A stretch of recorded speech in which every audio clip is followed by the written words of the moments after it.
Buenas, hoy hemos traído a Joaquín López, que es doctor en informática e ingeniero en telecomunicaciones, y bueno, en LifeWatch Eric se dedica precisamente a la gestión de datos y blockchain. Buenas, Joaquín, ¿qué tal? Hola, buenos días, Belén. ¿Qué tal? Muy bien. Bueno, pues Joaquín, te pregunto, ¿qué es el blockchain? Bueno, el blockchain es una tecnología relativamente nueva, porque se desarrolló y se puso en marcha en el año 2009, o sea que es relativamente reciente, y de hecho se empezó a utilizar en la práctica en entornos grandes allá por el año 2015 o 2016. Además, una tecnología bastante curiosa, ¿no? En el sentido de que los primeros desarrollos, los que realmente han sentado todas las bases de lo que hoy día es la blockchain, se hicieron en 2009, pero no tenemos ni idea de quién lo hizo. Quien lo hizo se apodaba Satoshi Nakamoto, puso todo el código y todos los desarrollos, incluido la aplicación más famosa de blockchain, que es Bitcoin, ¿no? Lo puso en internet, dijo que la gente lo utilizara, que era una tecnología muy útil, explicó las bases de la tecnología y desapareció. No tenemos ni idea quién la desarrolló. Bueno, y así aterrizando un poquito más con relación a la biodiversidad, ¿cómo se puede compaginar con el estudio y la conservación de ella? Bien, vamos a ver. La blockchain tiene, entre sus muchas características, porque tiene varias, ¿no? Nos la podemos imaginar, en primer lugar, para que nos centremos, hay que pensar en la blockchain como una especie de base de datos o más fácilmente, una especie de cuaderno donde tú puedes ir pasando las hojas y donde cada hoja es lo que llamamos un bloque. Por eso el nombre de blockchain es cadena de bloques, ¿no? Traducido al español, ¿no? Entonces, cada bloque, digamos que es como una hoja. Tú puedes escribir lo que quieras en la hoja, cuando la hoja está llena o cuando ya la has utilizado, pasas a la siguiente hoja. Todo esto pensando en electrónicamente, ¿no? Cada hoja es un bloque dentro de un computador, de un ordenador, ¿no? La característica principal que lo hace tan útil, aunque tiene otras muchas, para los temas de biodiversidad es que es la única tecnología, informáticamente hablando, disponible en la actualidad, en el cual cuando tú escribes algo en esa hoja, digitalmente hablando, nada ni nadie puede alterarlo nunca más. Se dice que cuando escribes algo en tecnología blockchain está escrito en piedra, porque no se puede alterar. Eso, de cara a lo que se persigue mucho en prácticamente todos los proyectos relativos a biodiversidad, servicios ecosistémicos y otras facetas, es una cosa muy importante porque permite desarrollar aspectos relativos a la preservación de la trazabilidad, del origen de datos, etcétera, que se resume en unos principios que se llaman principios FAIR, F-A-I-R, donde se dicen que todos los datos deben ser buscables, accesibles, reusables, y la blockchain permite realmente de una manera certificable que los datos sean buscables, sean encontrables y sobre todo sean trazables. Es decir, que cuando un científico coge los datos de otro científico, realmente pueda ver el origen de los datos, cómo se han gestionado, cómo se han utilizado, y esta tecnología lo permite hacer todo de forma prácticamente transparente. Muy bien. ¿Y cuáles son los beneficios de aplicar el blockchain? Bueno, de cara a la inmensa gestión de datos que tiene que hacer una infraestructura relativa a la biodiversidad y a los servicios ecosistémicos, tiene varios beneficios. En primer lugar, y lo más importante, es el cumplimiento de los principios FAIR. ¿Vale? La blockchain casi de manera nativa, por decirlo de alguna manera, ya te garantiza la trazabilidad de los datos, te garantiza la no modificación de los datos, o si los modificas te garantiza una trazabilidad de esa modificación, te garantiza que vas a encontrar los datos y también te garantiza aspectos muy importantes relativos a la propiedad de los datos, que los datos se adjudican de manera inexcusable a una persona o a un grupo de investigación o lo que sea, y también al origen de dichos datos. Eso en primer lugar. Y ya te digo, esto lo hace de manera nativa, es decir, no hay que hacerle nada especial a la blockchain para que cumpla con todo eso, y eso es importante, ¿no? Pero además, en segundo lugar, pasa una cosa con todo lo relativo a biodiversidad y servicios ecosistémicos, que la cantidad de datos gestionados y manejados permanentemente es sencillamente inmensa. O sea, inmensa. Hablamos de bancos de datos con millones de datos, ¿no? Millones de datasets, como decimos, que son los conjuntos de datos, y millones de metadatos que describan a esos datasets. Entonces, otra característica de la blockchain es que es una arquitectura distribuida. ¿Qué quiere decir que sea distribuida? Pues quiere decir que se puede desarrollar, puede estar alojado en múltiples ordenadores a la vez. Entonces, es como si ese cuaderno que tiene toda esa información pudiéramos alojarlo simultáneamente en muchos ordenadores a la vez, ¿no? En muchos servidores. Y cada vez que tú generas una hoja nueva, esa hoja se transmite automáticamente, prácticamente de forma instantánea, al resto de ordenadores que actualizan su cuaderno con la información. Claro, esto lo que permite, primero, que prácticamente cualquier organización pueda tener sus propios nodos y además que la información que digamos que depende de ese cuaderno pueda ser alojado en unas organizaciones o en otras, permitiendo arquitecturas de almacenamiento distribuidas. Esto es como si tuviéramos un gran almacén, en vez de tener un gran almacén inmenso, tenemos pequeños almacenes de información distribuidos por todas esas organizaciones. Claro. Y otra parte muy importante, que también es muy importante, es un factor que se tiene mucho en consideración de cara al desarrollo de estas grandes infraestructuras para la gestión de los servicios ecosistémicos, es la tolerancia a fallos. Al ser una arquitectura distribuida y estar presente en muchos nodos a la vez con exactamente la misma información, puede pasar que un nodo, un ordenador, un servidor se caiga, ¿no? Pero los demás siguen funcionando y cuando ese ordenador que se ha caído, que ha dejado de funcionar, vuelve a funcionar, le envían toda la información que no había recibido durante esa parte. Entonces, eso es lo que llamamos la tolerancia a fallo. Entonces, una arquitectura es una tecnología, la blockchain, que la verdad que es bastante tolerante a fallos. Bueno, imagino que eso es un buen beneficio. También utilizáis en ese caso LiveBlock, ¿no? ¿Qué es y cómo se implementa también con esos principios FAIR? Vale, vamos a ver. La blockchain es la tecnología, ¿no? Entonces, con esa tecnología blockchain se han desarrollado muchas aplicaciones. La más famosa la aplicación más famosa desarrollada con tecnología blockchain es Bitcoin, que es muy popular, muy famosa y de la que se habla permanentemente, ¿no?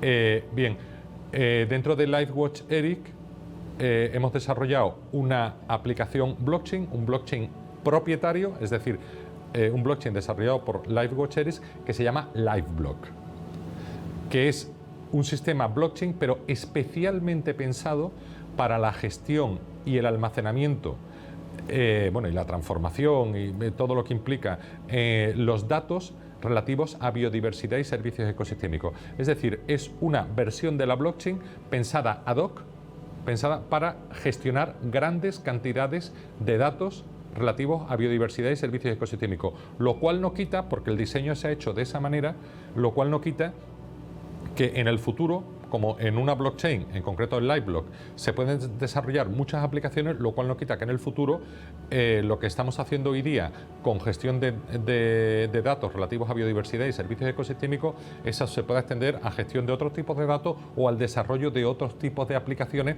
sobre todo pensando mucho a lo mejor en la valorización de los servicios ecosistémicos, que ya son aplicaciones en las que estamos pensando. Y respondiendo a la segunda parte de tu pregunta, claro, LiveBlock está desarrollado con tecnología blockchain y es una blockchain desarrollada para la gestión de datos bajo tecnología blockchain. Automáticamente esos principios están perseguidos por la comunidad científica, no solo en biodiversidad y servicios ecosistémicos, en la comunidad científica en general, relativo al cumplimiento de los principios FAIR en todo lo que tiene que ver con datos, con metadatos, las ingentes cantidades que hay, se cumplen prácticamente de manera automática y de manera autónoma al insertar esos datos dentro de LiveBlock, del desarrollo blockchain de LiveWatch ERIC. Y bueno, ¿cómo asegura el LiveBlock esa seguridad y privacidad? Vale, efectivamente, eso es una pregunta muy interesante también porque, por una parte, nosotros lo que hacemos es ir insertando los datos que nos van llegando pues desde sensores, ahora se va a lanzar un nanosatélite, desde otras incluso infraestructuras de investigación, etcétera, y todo eso se va insertando dentro de la base de datos, de la blockchain de LiveWatch ERIC, que es LiveBlock. Bien, relativo a la seguridad, a la privacidad y a la autoría de los datos, siempre que un dato se inserta en LiveBlock, ese dato automáticamente queda asignado a un usuario. Ese usuario puede ser una persona física o puede ser una organización. Entonces, esa persona física u organización tiene asignados unas claves privadas y públicas de la blockchain. Las tiene asignadas automáticamente. Por el simple hecho de darse de alta en el sistema, ya automáticamente se le asigna esa clave pública y esa clave privada. También puede funcionarse incluso con login y password en el sistema que hemos desarrollado. Es lo que quiera el usuario, ¿no? Si funcionas con login y password, digamos que quedas identificado, si funcionas con clave pública y privada, eres anónimo, ¿no? Eres anónimo, anónima o la organización. Entonces, claro, como cualquier dato, por el simple hecho de entrar en LiveBlock, ya automáticamente se le asigna un propietario, una propietaria o lo que sea, automáticamente ese usuario va a ser el que decida, primero, si quiere hacer los datos públicos o privados. E incluso puede concederle, puede traspasarle la autoría de esos datos a otra organización, a otro usuario dentro del sistema. Si le transfiere la autoría de los datos, quedará trazado, quedará registrado automáticamente que esos datos inicialmente eran de un usuario y después han pasado a otro usuario, a ser propiedad de otro usuario. Y no solamente eso, ese usuario puede incluso permitir que esos datos se copien. Los copie otro usuario para utilizarlos en un experimento, en un workflow o en lo que sea, ¿no? O para utilizarlos en una publicación. Bien, esos datos que ese usuario autoriza a otro usuario a copiar o a consultar, eso va a quedar también automáticamente registrado de forma nativa, sin que hagamos nada, dentro de la blockchain. Y por tanto, si un usuario A deja a un usuario B copiar un dato para utilizarlo en una publicación o lo que sea, automáticamente quedará trazado que ese dato del usuario B proviene del usuario A y que ha sido utilizado bajo estas condiciones y que fue copiado tal día, a tal hora, y por tanto todo quedará automáticamente trazado, por tanto permitiendo el cumplimiento de los principios FAIR, y quedará automáticamente registrado en toda la infraestructura. De esa manera se preserva la privacidad de los datos, la seguridad de los datos y también la autoría de los datos. Bueno, y como bien nos has dicho, hay un uso de diferentes actores, ya sean plataformas u organizaciones. ¿Cómo hace que el LiveBlock dé esta interoperabilidad? Bueno, eso es una pregunta también interesante, porque además ya eso no forma estrictamente parte de lo que son los principios de la tecnología blockchain, pero dentro de LiveBlock hemos desarrollado unos sistemas de búsqueda muy sofisticados, muy avanzados, para que el usuario no solamente pueda buscar en los datos que LiveWatch ERIC obtiene de sensores, de nanosatélites, otros sitios, sino que a la vez lo que hemos hecho ha sido integrar otras bases de datos, otras infraestructuras de investigación. ¿Para qué? Para que el usuario, cuando quiera buscar, cuando quiera descubrir datos, pueda buscar en nuestras bases de datos, pero también pueda buscar en las bases de datos de otras infraestructuras de investigación, grandes infraestructuras que existen a nivel europeo. Por ejemplo, a día de hoy ya tenemos integrado GBIF, quizás la más grande a nivel europeo y diría que incluso mundial, ¿no? ELTER, Zenodo, Disco, o por ejemplo aquí a nivel de Andalucía tenemos integrado Redian. Entonces, ¿qué pasa? Que un usuario, cuando va a buscar datos, puede elegir buscar solamente en LiveWatch ERIC y en lo que es el metadata catalog de LiveWatch ERIC. Puede elegir buscar solamente en GBIF o solamente en Redian o en todas a la vez. Obtiene una vez que busca por una búsqueda, lo que decimos una búsqueda federada, una búsqueda sintáctica, la que hacemos todos los días en Google, pero aplicada en LiveWatch, ¿no? Obtendrá los resultados. Esos resultados tiene la posibilidad de importarlos dentro de LiveBlock. Si son de infraestructuras externas, tiene la posibilidad de importarlos a LiveBlock y quedará registrado que esos datos pertenecen a ese usuario que los ha importado, pero que provienen de esa infraestructura de investigación. Es decir, quedará todo trazado. Usted tiene unos datos, usted usuario A tiene estos datos, pero tenga en cuenta que vienen de Redian o que vienen de GBIF y queda todo trazado. Eso lo que nos permite es poco a poco ir integrando un montón de infraestructuras de investigación y poder proporcionar al usuario cada vez más y más bases de datos para acceso a los millones de registros que hay en diferentes bases de datos, cada una con diferentes propósitos. Pero además es que voy más allá, ¿no? Eso es por una parte lo que llamamos la búsqueda federada, que es una búsqueda sintáctica normal y corriente. Pero una vez que el usuario ha importado los datos, o no los ha importado, porque ahí puede elegir, tiene la posibilidad de realizar búsquedas semánticas. Las búsquedas semánticas ya te permiten buscar diciendo quiero publicaciones, por ejemplo, o datos de este autor o de esta organización, o que se hayan hecho en tal fecha, o que se hayan extraído de tal lugar. Es decir, ya te permite buscar por campos, no lo que es la búsqueda sintáctica, donde si en una búsqueda sintáctica yo pongo un nombre, yo pongo Antonio, pues da igual que Antonio sea el investigador, o sea la fuente de información, o sea un lugar, por ejemplo, que tenga ese nombre, da igual. No, yo aquí puedo decir, oye, yo quiero publicaciones de nombre Antonio Pérez. ¿no?, de este autor. Entonces vendrán, te permite buscar por campos diferenciados. Eso es lo que llamamos la búsqueda semántica. Somos la primera infraestructura de investigación europea que permite búsquedas semánticas. Nadie actualmente permite búsqueda semántica. Y lo que hacemos es coger los datos de esas otras infraestructuras de investigación, de esas grandes bases de datos, importarlas a nuestra base de datos y permitir la búsqueda semántica sobre ella. De forma que tú puedes decir, quiero buscar por autor, por fecha, por lugar, pero también permitimos la búsqueda semántica dirigida por el usuario, que permite que el usuario diga, pueda construir frases más o menos complejas, de decir, quiero una publicación con constructores que le damos al usuario, que se manejan muy fácilmente con el ratón. Quiero publicaciones de este autor generadas en tal sitio, realizadas en tal fecha.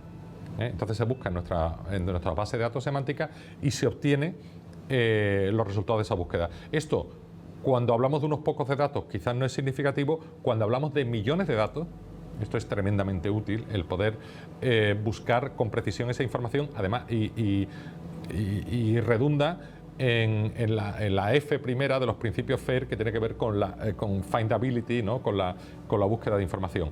Sí que es cierto que todo lo que es la búsqueda federada, la búsqueda semántica, son desarrollos hechos que funcionan conjuntamente con LiveBlock, con blockchain, pero no son desarrollos propios de la tecnología blockchain, porque los hemos hecho aparte, ¿no? Pero complementan perfectamente todo lo que es la gestión de los datos y la gestión de la información dentro de la blockchain de LiveWatch.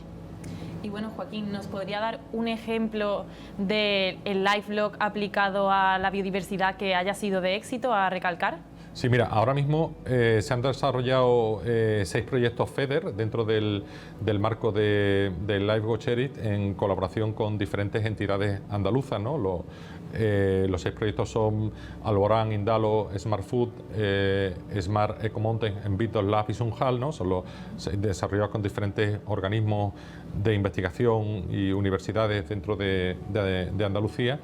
Y ahí lo que hemos hecho es el despliegue de una amplísima red de sensores, hablamos de miles de sensores, a través de unos data loggers, es decir, a través de unos dispositivos donde se enchufan directamente los sensores con plug and play, y nosotros estamos empezando ya, porque el proyecto todavía está en realización, los 6 proyectos están en realización, se están empezando a descargar todos esos datos de sensores con esos data loggers desarrollados dentro de esos proyectos, y esos datos llegan directamente a LiveWatch, a los sistemas de información de Internet de las Cosas de LiveWatch ERIC, utilizando una tecnología, un estándar europeo para Internet de las Cosas que se llama Figuare, y directamente de Figuare lo que hace LiveBlock es coger esos datos, meterlos dentro de LiveBlock, tanto dentro de LiveBlock como dentro de las bases semánticas que permiten la búsqueda más fácilmente, y ponerlo a disposición de los científicos.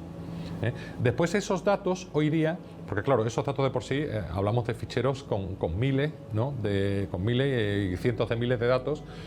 Esos ficheros se están utilizando para insertarlos en workflows, es decir, en sistemas informáticos de tratamiento de la información por fases, que permiten analizar esos datos, por ejemplo, analizar datos de temperatura, de presión, de contaminación de determinados lugares, mezclarlo todo, meterlo en una especie de coctelera que es el workflow, y extraer indicadores, extraer parámetros para sacar conclusiones, ¿no?, sobre evolución de la biodiversidad y evolución de los ecosistemas. Bien, eso ya está en marcha.